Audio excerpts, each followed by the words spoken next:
Hello and welcome to the Columbia Daily Tribune's Courtside View basketball webcast. This is Tribune sports editor Joe Walljasper along with Tribune basketball beat writer Steve Valentik.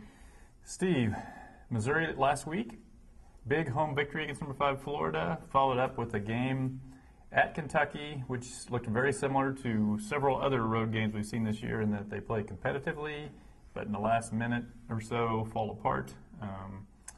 So I'm wondering, what do you think is the solution to this sort of repetitive disorder they have at the end of all these road games? Well, I think maybe the first place to start is to try running a play at the end of a game instead of, it seems like in all of these situations. I'm listening. It's been continue. It's been Phil Pressey freelancing. I mean, he gets the ball in his hands and he's supposed to go make a play.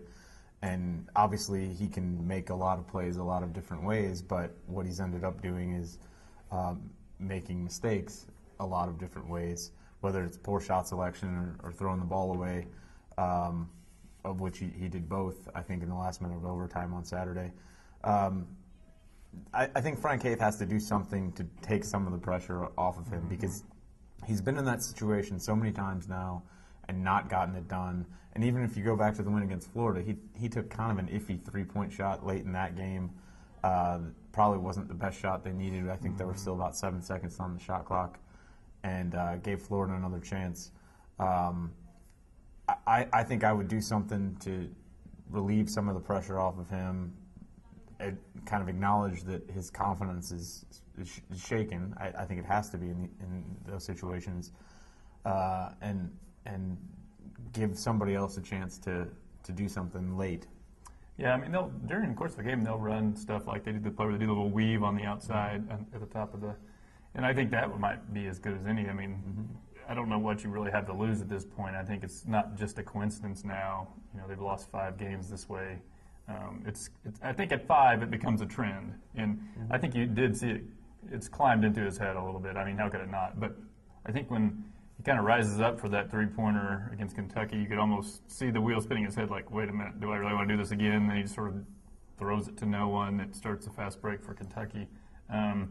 So I would agree that I'm not even sure I would concern myself with running clock anymore. I would just try to get a good shot.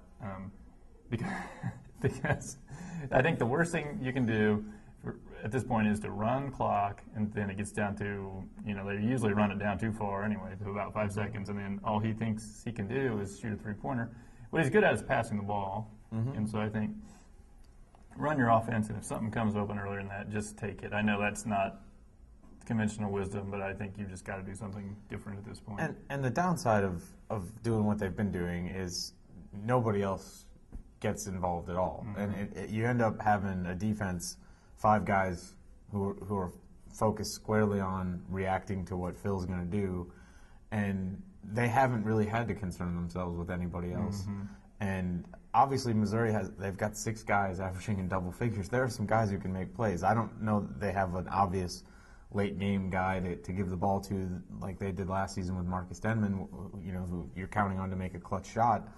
But I do think they have some guys who can make big shots. I think Bowers hit a big 3 in the A&M game in the last minute to give them the lead, and I still think obviously he wasn't. If I had to say who should be taking the shot at the end, it would be Bowers, because he can make shots from anywhere on the court. And obviously Frank didn't have that luxury against Kentucky because he fouled out with over a minute to go in regulation. But I think there are still other options. I think Keon Bell can make plays off the dribble. He's shown that.